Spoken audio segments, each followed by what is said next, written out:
Yeah, we are just back now from Port Deposit, where, let me tell you, first and foremost, you can smell the town before you actually see it. As you know, going into Port Deposit, there is a giant slope on Center Street that goes down to Main Street. And within, I don't know, a half a mile, you begin to smell the smells of Port Deposit before you ever even get there. Now, as this first light of day is coming out, the few people who remain behind after that evacuation are coming out of their houses. They're surveying the damage. And right now, Main Street is a mess. There is debris, broken glass.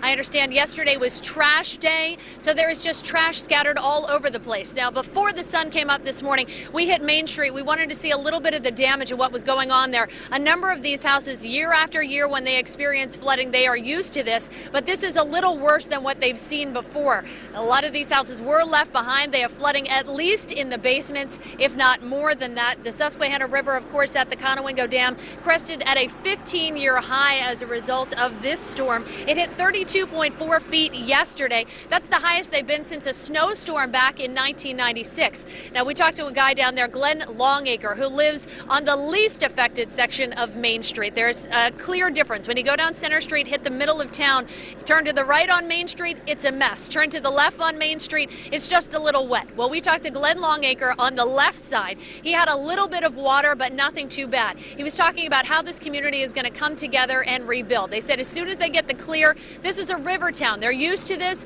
they know the drill, and they'll come in and clean up this mess together because they're used to it and they've been through all of this before.